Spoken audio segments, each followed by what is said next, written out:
ಮೊದಲನೇದಾಗಿ ಚಲನಚಿತ್ರಗಳಲ್ಲಿ ಹಾಡಲಿಕ್ಕೆ ನಿಮಗೆ ವಿಶೇಷವಾದ ಟ್ಯಾಲೆಂಟ್ ಏನೂ ಬೇಕಿಲ್ಲ. ಇದನ್ನು ನಾನು ಓಪನ್ ಆಗಿ ಸಾರ್ವಜನಿಕವಾಗಿ ಹೇಳ್ತೀನಿ. ಈಗ ಸರೆಗಮ್ಮಪ್ಪದಲ್ಲಿ ಅಲ್ಲಿ ಇಲ್ಲಿ ರಿಯಾಲಿಟಿ ಶೋಸ್ಗಳಲ್ಲಿ ಹಾಡಿರೋರಿಗೆ ಒಂದೊಂದು ಹಾಡಿಸ್ತಾರೆ, 2 ಹಾಡಿಸ್ತಾರೆ, 3 ಹಾಡಿಸ್ತಾರೆ, ಆಮೇಲೆ ಇನ್ನೊಂದು ಹೊಸ ಧ್ವನಿ ಬಂದ್ಕೊಳ್ಳಿ ಇವರನ್ನು ಕೈ ಬಿಟ್ಬಿಡ್ತಾರೆ. ರಾಜ್ಕುಮಾರ್ ಅವರಿಗೆ ಅಕಸ್ಮಾತ್ ಇಷ್ಟ ಆಗಿಲ್ಲ ಅಂತ ಇಟ್ಕೊಳ್ಳಿ, ಅವ್ರು ಚೆನ್ನಾಗಿಲ್ಲ ಅಂತ ಈ ಲೈಫಲ್ಲಿ ಒಂದು ಸರಿನೂ ಹೇಳಲಿಲ್ಲ. ಅವ್ರೇನು ಮಾಡೋರಂದರೆ, ನೀವು ಇದೊಂದು ಹಾಡು ಕೇಳಿ ಅಂತೇಳಿ ಅವ್ರೊಂದು ಹಾಡು ಹೇಳೋದು, ಯಾವುದೋ ಡ್ರಾಮಾದು ಯಾವುದೋ ಒಂದು ರಾಗ ತಗೊಂಡು ಹೇಳೋದು. ಅಂದರೆ ಅವಾಗ ಕೂಡಲೇ ನಮ್ಗೆ ಗೊತ್ತಾಗ್ತಿತ್ತು ಇದು ಗಿಟ್ಟಲ್ಲ ಅಂತ. ತಂದೆ ತಾಯಿಗಳ ಸೇವೆ ಒಂದು ಸ್ನಾನ, ತಂದೆ ತಾಯಿಗಳ ಸೇವೆ ಒಂದು ಸ್ನಾನ, ಬಂಧನದವರ ಬಿಡಿಸಲದೊಂದು ಸ್ನಾನ, ಮುಂದಣ ಮಾರ್ಗ ತಿಳಿದರೊಂದು ಸ್ನಾನ, ಇಂದಿರೇಶನ ಧ್ಯಾನವೇ ಗಂಗಾ ಸ್ನಾನ, ಸ್ನಾನವ ಮಾಡಿರೋ ಜ್ಞಾನ ತೀರ್ಥದಲ್ಲಿ. ಮಂಗಳೂರಿನಲ್ಲಿ ನನ್ನ ಕಾರ್ಯಕ್ರಮ ಆದಮೇಲೆ 1 ವಾರದ ನಂತರ ನನಗೊಂದು ಕರೆ ಬಂತು. ಯಾರೋ ಅನ್ನೋನ್ ಪರ್ಸನ್ ಆ ಕಡೆಯಿಂದ ಮಾತಾಡ್ತಿದ್ದಾರೆ. ಅವ್ರು ಹೇಳಿದ್ರು, ಸರ್ ನೀವು ಮೊನ್ನೆ ಕಾರ್ಯಕ್ರಮ ತುಂಬ ಚೆನ್ನಾಗಾಯಿತು, ಥ್ಯಾಂಕ್ ಯುಪ್ಪ ಅಂದೆ. ಆಮೇಲೆ ನೀವು ಹಾಡಿದ್ದದು ಸ್ನಾನವ ಮಾಡಿರೋ ಕೇಳಿದ ಮೇಲೆ ನಾನು ವೃದ್ಧಾಶ್ರಮದಲ್ಲಿ ಬಿಟ್ಟಿದ್ದ ನಮ್ಮ ತಂದೆನ ವಾಪಸ್ ಮನೆಗೆ ಕರ್ಕೊಂಬಂದೆ ಅಂತ.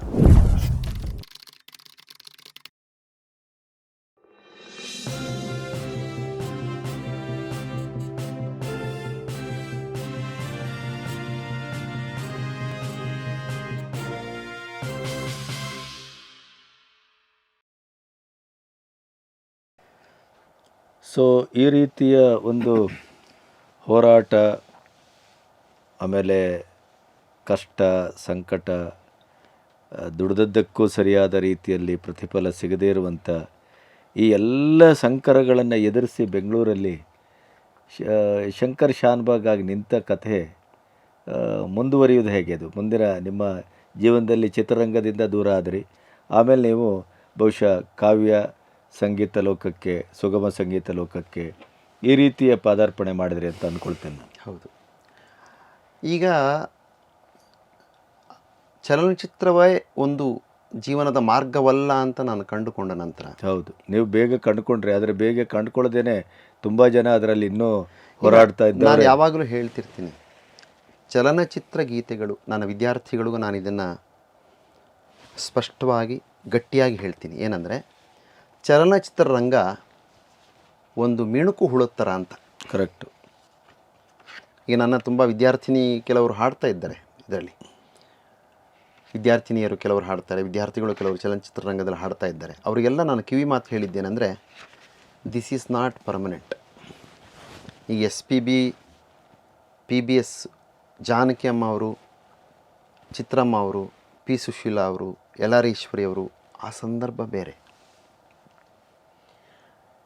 ಈಗ ಮೊದಲನೇದಾಗಿ ಚಲನಚಿತ್ರಗಳಲ್ಲಿ ಹಾಡಲಿಕ್ಕೆ ನಿಮಗೆ ವಿಶೇಷವಾದ ಟ್ಯಾಲೆಂಟ್ ಏನೂ ಬೇಕಿಲ್ಲ. ಇದನ್ನು ನಾನು ಓಪನ್ ಆಗಿ ಸಾರ್ವಜನಿಕವಾಗಿ ಹೇಳ್ತಿದ್ದೇನೆ. ಸ್ವಲ್ಪ ಮಟ್ಟಿನ ಶ್ರುತಿಜ್ಞಾನ, ಅದು ಶ್ರುತಿಯೂ ಬೇಡ, ಈಗ ಕಂಪ್ಯೂಟರ್ ಬಂದುಬಿಟ್ಟಿದೆ. ನೀವು ಶ್ರುತಿ ತಪ್ಪು ಹಾಡಿದರೂ ಅದನ್ನು ಸರಿ ಮಾಡ್ತಕ್ಕಂಥ ವ್ಯವಸ್ಥೆ ಕಂಪ್ಯೂಟರ್ಗಳಲ್ಲಿದೆ. ಅದಕ್ಕೆ ನಾನು ನನ್ನ ವಿದ್ಯಾರ್ಥಿಗಳಿಗೆ ಹೇಳ್ತಿರ್ತೇನೆ, ನಿಮಗೆ ನಿಜವಾಗಲೂ ಲಾಂಗ್ ಲೈಫ್ ಮ್ಯೂಸಿಕ್ನಲ್ಲಿ ಬೇಕು ಅಂತಾದರೆ ಶಾಸ್ತ್ರೀಯದ ಕಡೆ ಹೋಗಿ ಸಾಧನೆ ಮಾಡಿ. ಅಲ್ಲಿ ನಿಮ್ಗೆ ಸುಲಭವಾಗಿ ಸಿಗೋದಿಲ್ಲ. ಈಗ ಸರೆಗಮ್ಮಪ್ಪದಲ್ಲಿ ಅಲ್ಲಿ ಇಲ್ಲಿ ರಿಯಾಲಿಟಿ ಶೋಸ್ಗಳಲ್ಲಿ ಹಾಡಿರೋರಿಗೆ ಒಂದೊಂದು ಹಾಡಿಸ್ತಾರೆ, 2 ಹಾಡಿಸ್ತಾರೆ, 3 ಹಾಡಿಸ್ತಾರೆ, ಆಮೇಲೆ ಇನ್ನೊಂದು ಹೊಸ ಧ್ವನಿ ಬಂದ್ಕೊಳ್ಳಿ ಇವರನ್ನು ಕೈ ಬಿಟ್ಬಿಡ್ತಾರೆ. ಆವಾಗ ಇವರ ಮೇಲೆ ಆಗತಕ್ಕಂಥ ಮಾನಸಿಕ ಆಘಾತ ಇದೆಯಲ್ಲ, ಅದು ಸಹಿಸಿಕೊಳ್ಳಿಕ್ಕೆ ಆಗದೇ ಇರತಕ್ಕಂಥದ್ದು. ಅದಕ್ಕೆ ನಾನು ವಿದ್ಯಾರ್ಥಿಗಳಿಗೆ ಯಾವಾಗಲೂ ಹೇಳ್ತೀನಿ, ನೀನು ಫಿಲ್ಮಲ್ಲಿ ಹಾಡ್ತಿದೆಯಾ ಹಾಡು, ಆದರೆ ಇದು ಶಾಶ್ವತ ಅಲ್ಲ, ಇದು ಮಿಣುಕುಳ ಇದ್ದಂಗೆ. ಶಾಸ್ತ್ರೀಯ ಸಂಗೀತ ಸೂರ್ಯ ಇದ್ದಂಗೆ, there is no end. Correct. Bhimsen ಜೋಶಿಯವರು 91 ವರ್ಷದ ತನಕ ಹಾಡಿದ್ರು. ಹೌದಪ್ಪ. ಬಾಲಮುರಳಿ ಕೃಷ್ಣ ಅವರು ಕೊನೆ ಉಸಿರಿರೋ ತನಕ ಹಾಡಿದ್ರು. ಸುಬ್ಬುಲಕ್ಷ್ಮಿಯವರು ಹಾಗೇನೆ. ಈಗಲೂ ನಮ್ಮಲ್ಲಿ 70-80 ವರ್ಷ ಆಗಿರ್ತಕ್ಕಂಥ ಸೀನಿಯರ್ ಆರ್ಟಿಸ್ಟ್ಗಳಿಗೆ ಬೆಲೆ ಜಾಸ್ತಿ ಶಾಸ್ತ್ರೀಯ ಸಂಗೀತದಲ್ಲಿ. ಸುಗಮ ಸಂಗೀತದಲ್ಲಿ ಫಿಲ್ಮ್ ಲ್ಯಾಂಡಲ್ಲಿ ಇಲ್ಲ, ಅವ್ರಿಗೆ ಸ್ವಲ್ಪ ಈಜಾಯ್ತು, ಅವರ ವಾಯ್ಸ್ ನಡಗತ್ರಿ ಬೇಡ ಅಂತ.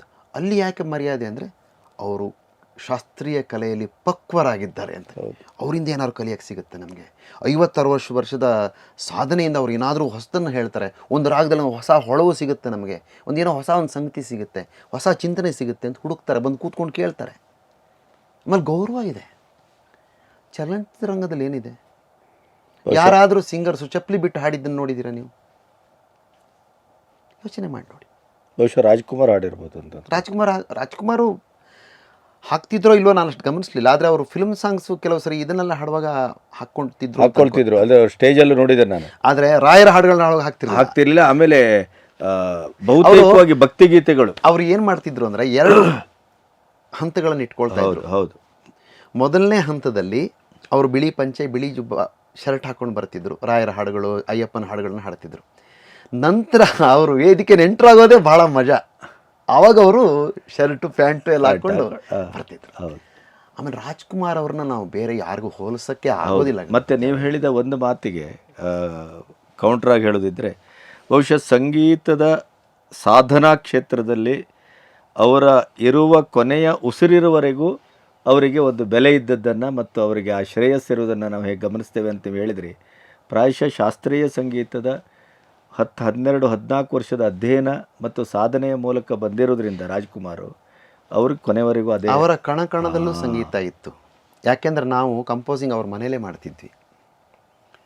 ಈಗ ಜೋಡಿ ಹಕ್ಕಿ ಇದೆಲ್ಲ ಇದೆಯಲ್ಲ, ಅದನ್ನು ಅವ್ರ ಮನೆಯಲ್ಲೇ ಕಂಪೋಸ್ ಮಾಡಿದ್ದು ನಾವು. ಅವರೊಟ್ಟಿಗೆ ಒಂದೇ ಟೇಬಲಲ್ಲಿ ಕೂತು ಊಟ ಮಾಡಿದ್ದೀವಿ ನಾವು. ಮುದ್ದೆ ಹೊಡಿತೀರೋ ಅನ್ನೋರು ನಮಗೆ. ನಾನ್ ವೆಜ್ ತಿನ್ನಲ್ವೇ, ಶಕ್ತಿ ಬೇಕು ಶಾನ್ಭೋಗ್ರೆ ಹೊಡೀರಿ ಅನ್ನೋರು ನಮಗೆ. ಅಂದರೆ ಅಷ್ಟು ಒಂದು ಆತ್ಮೀಯತೆ. ಒಂದೇ ಟೇಬಲಲ್ಲಿ ನಾನು ಮನೋಹರ್ ಅವರು ಕೂತ್ಕೊಂಡು ಊಟ ಮಾಡಿದ್ದೀವಿ 10 ಬಾರಿ. ಅವರ ಮನೆಯಲ್ಲಿ ನಮಗೆ ಸಿಗ್ತಾ ಇದ್ದಂಥ ಒಂದು ಗೌರವ ಇದೆಯಲ್ಲ, ಅದನ್ನು ನಾನು ಯಾವತ್ತೂ ಮರೆಯೋಕ್ಕಾಗಲ್ಲ. ಅವ್ರ ಮನೆ ಅಂದರೆ ಅದು ಖುಷಿ ನಮಗೆ. ಅಣ್ಣವ್ರ ಮನೇಲಿ ಕಂಪೋಸಿಂಗ್ ಅಂದರೆ ಕುಣಿತಾ ಇದ್ದೆ ನಾನು, ಅಷ್ಟು ಖುಷಿ. ಆಮೇಲೆ ಆ ಮಾತು, ನಾವು ಎಷ್ಟೇ ಚಿಕ್ಕವರಾದರೂ ನಮಗೆ ಅವರು ಕೊಡ್ತಾ ಇದ್ದಂಥ ಗೌರವ ಅದು ನಾನು ಇಮ್ಯಾಜಿನ್ ಸಹಿತ ಮಾಡ್ಕೊಳಕ್ಕಾಗಲ್ಲ. ನಮಗೆ ಈ ಫಿಲ್ಮ್ ಫೀಲ್ಡಲ್ಲಿ 4 ಫಿಲ್ಮಿಗೆ ಮ್ಯೂಸಿಕ್ ಡೈರೆಕ್ಟರ್ ಮಾಡಿದ ಕೂಡಲೇ 4 ಹಾಡು ಹಾಡಿದ್ಕೊಳ್ಳಿ ಅವ್ರಿಗೆ ಬರೋ ಅಹಂಕಾರ ಇದೆ. ನಮಗೆಲ್ಲ ಆದರ್ಶ ರಾಜ್ಕುಮಾರ್ ಅವರು. ಎಷ್ಟು ವಿನಯ, ಅದೇ ವಿದ್ಯಾ ದದಾತಿ ವಿನಯಂ ಅನ್ನೋ ಶಬ್ದ, ಆ ಒಂದು ಮಾತಿದೆಯಲ್ಲ, ಅದು ರಾಜ್ಕುಮಾರ್ ಅವ್ರನ್ನ ನೋಡೇ ಹೌದಪ್ಪ ಸಿದ್ಧವಾಗಿದೆಯೋ ಅಂತ ಅನ್ನಿಸುವಷ್ಟು ಯಾಕೆಂದರೆ ವಿನಯದ ವಿದ್ವತ್ ಸ್ವರೂಪ ಅದು. ಆಮೇಲೆ ಅವ್ರಿಗೆ ಗೊತ್ತಿತ್ತು, ನನಗೆ ಗೊತ್ತಿದೆ ಆದರೆ ಇದಿಷ್ಟೇ ಅಲ್ಲ ಅಂತ ಗೊತ್ತಿದೆ. ಹೌದೌದು. ಈಗ ನಮ್ಮಲ್ಲಿ ಏನಾಗ್ತಾ ಇದೆ ಅಂದರೆ, ನನಗೆ ಗೊತ್ತಿದೆ ಅಷ್ಟೇ, ಅದೇ ಆದಿ ಮತ್ತು ಅಂತಿಮ. ಇದು ದೊಡ್ಡ ದುರಂತ. ನೀವು ಈಗಿನ ಹುಡುಗರು ನೋಡಿ, ಫಿಲ್ಮ್ ಲ್ಯಾಂಡ್ ಅವ್ರನ್ನ ಮಾತಾಡಿಸಿ, ನೀವು ಮ್ಯೂಸಿಕ್ ಡೈರೆಕ್ಟರ್ನ ಮಾತಾಡಿಸಿ, ಅವರ ನಡೆನುಡಿಗಳನ್ನು ಗಮನಿಸಿ, ಅವರ ಸುತ್ತಮುತ್ತಲಿನ ಸ್ನೇಹದ ವರ್ತುಲವನ್ನು ಗಮನಿಸಿ, ಇಮ್ಯಾಜಿನ್ ಸಹಿತ ಮಾಡ್ಕೊಳಕ್ಕಾಗಲ್ಲ. ರಾಜ್ಕುಮಾರ್ ಮನೆಯಲ್ಲಿ ಕಂಪೋಸ್ ಮಾಡುವಾಗ ಆದ ಅನುಭವ ಏನು? ಅವರು ಏನು ಮಾಡ್ತಿದ್ರು ಅಂದರೆ, ತುಂಬ ಚೆನ್ನಾಗಿದೆ ಇದು. ಈಗ ಮನೋಹರ್ ಅವರು ಏನೋ ಒಂದು ಟ್ಯೂನ್ ಮಾಡೋರು, ಆ ಟ್ಯೂನ್ ಮಾಡಿ ನನ್ನ ಕೈಯಲ್ಲಿ ಹಾಡಿಸ್ತಿದ್ರು. ರಾಜ್ಕುಮಾರ್ ಅವರಿಗೆ ಅಕಸ್ಮಾತ್ ಇಷ್ಟ ಆಗಿಲ್ಲ ಅಂತ ಇಟ್ಕೊಳ್ಳಿ, ಅವ್ರು ಚೆನ್ನಾಗಿಲ್ಲ ಅಂತ ಈ ಲೈಫಲ್ಲಿ ಒಂದು ಸರಿನೂ ಹೇಳಿಲ್ಲ. ಅವ್ರೇನು ಮಾಡೋರು ಅಂದರೆ, ಚೆನ್ನಾಗಿದೆ ಮನೋಹರ್, ನೀವು ಇದೊಂದು ಹಾಡು ಕೇಳಿ ಅಂತೇಳಿ ಅವರೊಂದು ಹಾಡು ಹೇಳೋದು. ಯಾವುದೋ ಡ್ರಾಮಾ, ಅದು ಯಾವುದೋ ಒಂದು ರಾಗ ತೊಗೊಂಡು ಹೇಳೋದು. ಅಂದರೆ ಅವಾಗ ಕೂಡಲೇ ನಮ್ಗೆ ಗೊತ್ತಾಗ್ತಿತ್ತು ಇದು ಗಿಟ್ಟಲ್ಲ ಅಂತ. ಆಮೇಲೆ ಅವ್ರು ಏನೋ ಹೇಳಿರ್ತಾರಲ್ಲ, ಆ ಜಾಡಿ ಇಟ್ಕೊಂಡು ಹೋಗೋದು. ಅಥವಾ ಇನ್ನೊಂದು ಏನು ಮಾಡೋರು ಅಂದರೆ, ನಾವೇನೋ ಟ್ಯೂನ್ ಮಾಡಿರ್ತೀವಲ್ಲ, ಅದಕ್ಕೆ ಅವ್ರೇನೋ ಸೇರಿಸ್ಬಿಟ್ಟು ಇದನ್ನು ಹೀಗೆ ಮಾಡಿದರೆ ಹೇಗೆ, ನನಗೇನೋ ಬರಲ್ಲ, ನೀವು ನೋಡಿ ಹೀಗೆ. ಅದು ಹೇಳಿದ್ನಲ್ಲ ನಿಮಗೆ, ಅದು ಬೇರೆನೇ. ಅದು ರಂಗ ಸಂಗೀತದ ಮಾಸ್ಟರ್ ಪೀಸ್. ಅವ್ರು ಏನೋ ಹೇಳೋರು, ಯಾವುದೋ ಒಂದು ನಾಟಕದ ಹಾಡು ಹೇಳೋರು, ಮನೋಹರ್ ಇದನ್ನು ಕೇಳಿ ಅಂಥೇಳಿ ಅದ್ಭುತವಾಗಿ ಹಾಡೋರು, ತುಂಬಿದ ಧ್ವನಿಯಲ್ಲಿ ಗಟ್ಟಿಯಾಗಿ ಹಾಡೋರು. ನಮಗೆ ನಾಚಿಕೆ ಆಗಬೇಕು ಅವ್ರು ಹಾಡುವಾಗ. ಆಮೇಲೆ ಆ ಮುಖದ ಮೇಲೆ ಒಂದು ಕಳೆ, ಹಾಡುವಾಗ ಯಾವುದೇ ಒಂದು ಏನಂತಾರೆ ಅದಕ್ಕೆ ಆಯಾಸ ಇಲ್ಲದಿರತಕ್ಕಂಥ ಒಂದು ಮುಖಚರ್ಯೆ. ಮತದ ಧ್ವನಿ ಅಲ್ಲ, ಅದು ಜಲಪಾತ. ಆಮೇಲೆ ಅವ್ರ ಧ್ವನಿ ವಿಶೇಷ. ಉಪೇಂದ್ರ ಅವ್ರಿಗೆ ಭಾಳ ಇಷ್ಟ ಅವ್ರ ಧ್ವನಿ. ನಮ್ಮ ಡೈರೆಕ್ಟರ್ ಇದ್ದಾರಲ್ಲ, ಅದನ್ನ ಅವರೇ ಆಡಬೇಕು ಅನ್ನೋರು, ಯಾವುದೇ ಒಂದು ಹಾಡಾಗ ಮಾಡಿ ಇಲ್ಲ. ರಾಜ್ಕುಮಾರ್ ಥರ ವಾಯ್ಸೇ ಇಲ್ಲ ರೀ ಪ್ರಪಂಚದಲ್ಲಿ ಅನ್ನೋರು, ಅಷ್ಟು ಪ್ರೀತಿ ಅವ್ರ ಬಗ್ಗೆ. ತುಂಬ ಒಳ್ಳೆಯ ಅನುಭವಗಳು ನನ್ನ ಜೀವನದಲ್ಲಿ. ನನ್ನ ಜೀವನದ ಒಂದು ಸ್ವರ್ಣಯುಗ ಅನ್ಬೋದು. ಮನೋಹರೊಟ್ಟಿಗೆ, ಡಾಕ್ಟರ್ ರಾಜ್ಕುಮಾರ್ ಒಟ್ಟಿಗೆ ನಾನು ಕಳೆದ ದಿನಗಳು. ಆಮೇಲೆ ಆ ಜೋಡಿಯಕ್ಕೆಲ್ಲ ನಾನು ಹಾಡಿದ್ದು, ಅದನ್ನು ಕೇಳಿ ಅಣ್ಣ ಅವರು ಖುಷಿಪಟ್ಟಿದ್ದು, ಮರೆಯಲಾಗದ ಸವಿ ನೆನಪುಗಳು ಅಷ್ಟೆ. ಕರೆಕ್ಟ್. ನನ್ನ ಹೇಳಿದ್ನಲ್ಲ, ಮನೋಹರ ಆ ಒಂದು ಎಲ್ಲೆಲ್ಲೋ ಹೋಗ್ತಿದ್ವಿ ನಾವು, ಚೆನ್ನೈಗೆ ಹೋಗ್ತಿದ್ವಿ ಕಂಪೋಸಿಂಗಿಗೆ, ಎಲ್ಲೆಲ್ಲೋ. ಅದು ಒಂದು ಆ ಸಂದರ್ಭ ಹೇಗಿತ್ತಂದರೆ, ನಾವೊಂದು ಜೋಡಿ, ಮನೋಹರ್ ಇರಬೇಕು, ಶಂಕರ್ ಶಾನ್ಭಾಗ್ ಇರಬೇಕು. ಅದು ವಾಯ್ಸ್ ಮಿಕ್ಸಿಂಗ್ ಆಗಲಿ, ಕೋರಸ್ ಮಿಕ್ಸಿಂಗ್ ಆಗಲಿ, ಕಂಪೋಸಿಂಗ್ ಆಗಲಿ, ನಾನೊಂದು ಬಾಲ ಅವ್ರಿಗೆ. ಆಮೇಲೆ ಅವರು ಪ್ರಾಮಾಣಿಕತೆ ನೋಡಿ, ಅವರಿಗೆ ಏನು ಫಸ್ಟ್ ನೋಟೇಷನ್ ಬರೀಲಿಕ್ಕೆ ಬರ್ತಿರಲಿಲ್ಲ. ಅದನ್ನು ತುಂಬ ಇಂಟರ್ವ್ಯೂಗಳಲ್ಲಿ ಅವರು ಸಾರ್ವಜನಿಕವಾಗಿ ಒಪ್ಕೊಂಡಿದ್ದಾರೆ, ಹೇಳಿದ್ದಾರೆ. ಎಲ್ಲೋ ಕೆಲವು ಸಂದರ್ಭದಲ್ಲಿ ನಾನು ಹೋಗ್ಲಿಕ್ಕೆ ಆಗದೇ ಇದ್ದಾಗ ಟ್ಯೂನ್ ನೆನ್ಪಿಟ್ಕೋಬೇಕಲ್ಲ, ಅದಕ್ಕೆ ಅವ್ರು ಬರೀತಾಯಿದ್ರು. ಬರೆದ್ಬಿಟ್ಟು ನೆಕ್ಸ್ಟ್ ಡೇ ಬಂದಾಗ, ಶಂಕರ್ ನೋಡಿ ನಾನು ಬರೆದಿದ್ದೇನೆ, ತಪ್ಪಿರ್ಬೋದು ನೋಡಿ ಅಂಥೇಳಿ ತೋರಿಸೋರು.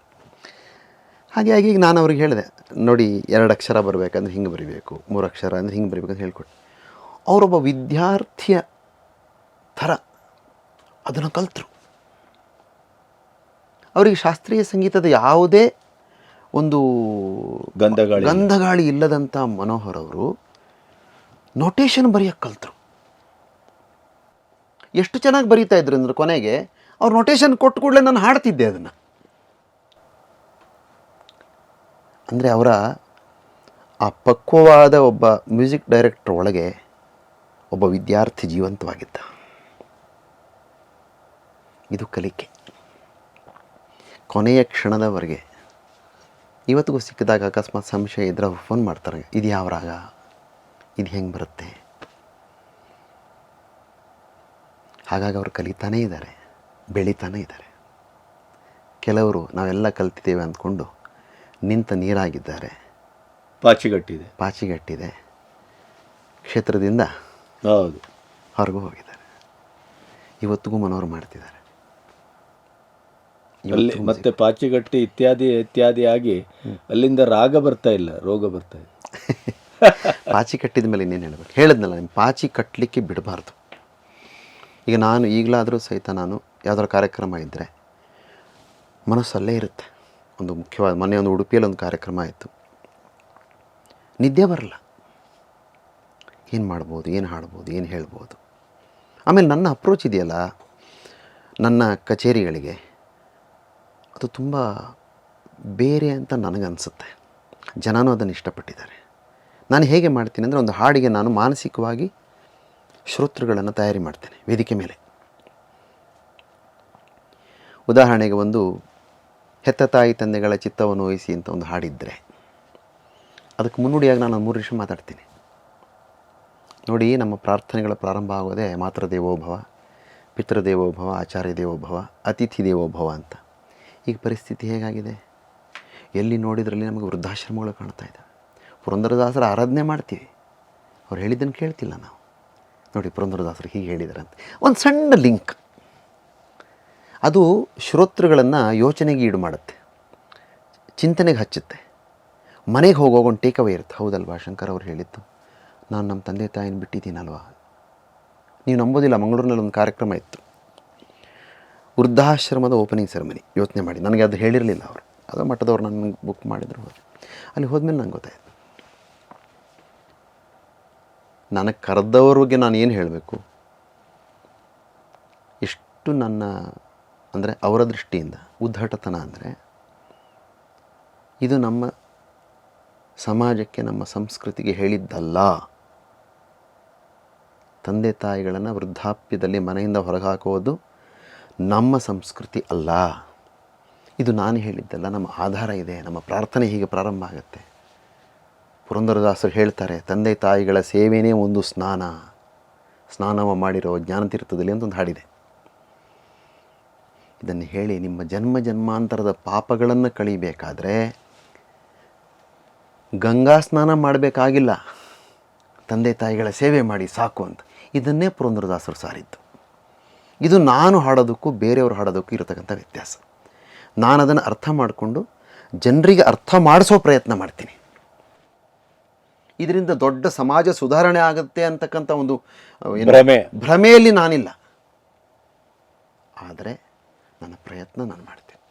ಜ್ಞಾನತೀರ್ಥವ ಹಾಡಿ ಒಂದು ಚರಣ. ಹಾಂ, ಅದರಲ್ಲಿ ನೋಡಿ ಎಷ್ಟು ಚೆನ್ನಾಗಿದೆ. ಅದು ಒಂದು ಉಗಾಭೋಗ ಇದೆ, ಅದು ಭಾಳ ಚೆನ್ನಾಗಿದೆ. ನಾವೆಲ್ಲರೂ ಸಹಿತ ಈ ಭೌತಿಕವಾದ ಶರೀರವನ್ನು ಬೆಲೆ ಬಾಳತಕ್ಕಂಥ ಸೋಪ್ ಹಾಕಿ ಡೈಲಿ ಸ್ನಾನ ಮಾಡ್ತೇವೆ. ಆದರೆ ಭಗವಂತನ ಚಿಂತನೆ ಮಾಡಲಿಕ್ಕೆ ಅರ್ಹತೆ ಏನಂದರೆ ತ್ರಿಕರಣ ಶುದ್ಧಿ ಇರಬೇಕು ಅಂತ. ತ್ರಿಕರಣ ಅಂದರೆ ಏನು? ಕಾಯೇನ ವಾಚ ಮನಸ. ಹೌದು. ದೇಹ, ವಾಕ್ ಮತ್ತು ಮನಸ್ಸು, ಚಿತ್ತ. ಹಾಂ, ಇದು ಮೂರು ಶುದ್ಧಿ ಆದರೆ ಮಾತ್ರ, ಈಗ SSLC ಪಾಸ್ ಆದರೆ ನಾವು PUC ಹೋಗ್ಬೋದಲ್ವ, ಹಾಗೆ ಒಂದು ಅರ್ಹತೆ. ಭಗವಂತನ ಬಗ್ಗೆ, ಅಧ್ಯಾತ್ಮದ ಬಗ್ಗೆ ಚಿಂತನೆ ಮಾಡಬೇಕು ಅಂತಾದರೆ ತ್ರಿಕರಣ ಶುದ್ಧಿ ಮೊದಲನೇ ಹಂತ. ಅದರ ನಂತರ ಬೇರೆದು, ಆಮೇಲೆ ವೈರಾಗ್ಯ ಅದೆಲ್ಲ ಆಮೇಲೆ ಬರುತ್ತೆ. ಉಗಾಭೋಗ ನೋಡಿ ಎಷ್ಟು ಚೆನ್ನಾಗಿದೆ. ಮನಶುದ್ಧಿ ಇಲ್ಲದವಗೆ ಮಂತ್ರದ ಫಲವೇನು, ತನು ಶುದ್ಧಿ ಇಲ್ಲದವಗೆ ತೀರ್ಥದ ಫಲವೇನು,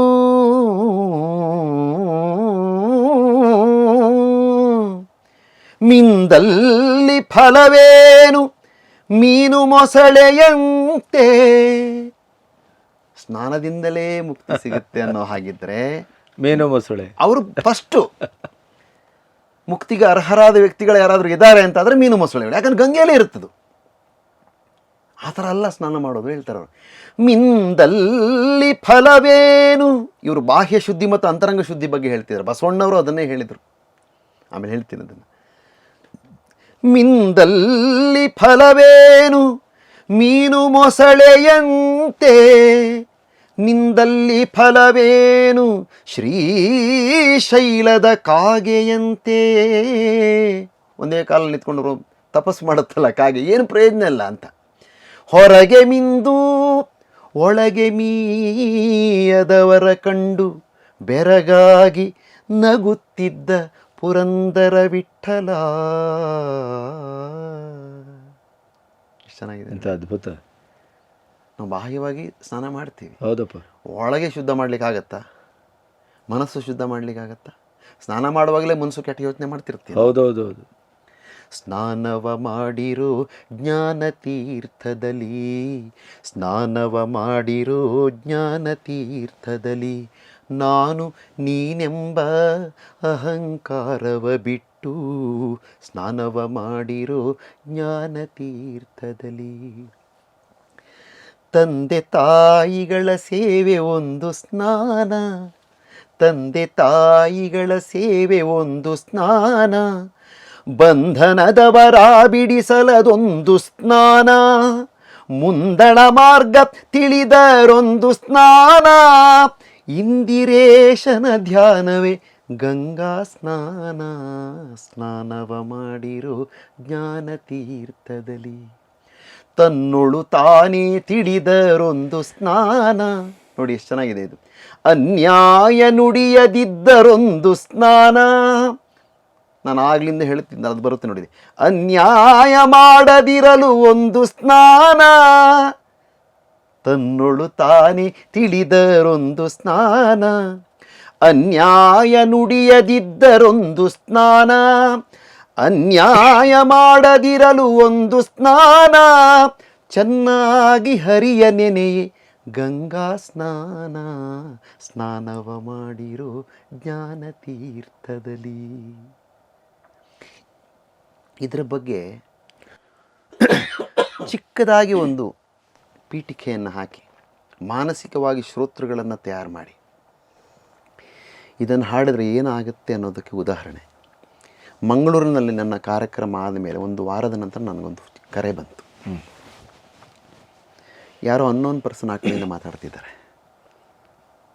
ಅವ್ರು ಹೇಳಿದ್ರು, ಸರ್ ನೀವು ಮೊನ್ನೆ ಕಾರ್ಯಕ್ರಮ ತುಂಬ ಚೆನ್ನಾಗಾಯಿತು, ಥ್ಯಾಂಕ್ ಯುಪ್ಪ ಅಂದೆ. ಆಮೇಲೆ ನೀವು ಹಾಡಿದ್ದದು ಸ್ನಾನವ ಮಾಡಿರೋ ಕೇಳಿದ ಮೇಲೆ ನಾನು ವೃದ್ಧಾಶ್ರಮದಲ್ಲಿ ಬಿಟ್ಟಿದ್ದ ನಮ್ಮ ತಂದೆನ ವಾಪಸ್ ಮನೆಗೆ ಕರ್ಕೊಂಬಂದೆ ಅಂತ. ಇದಕ್ಕಿಂತ ಏನೇನು?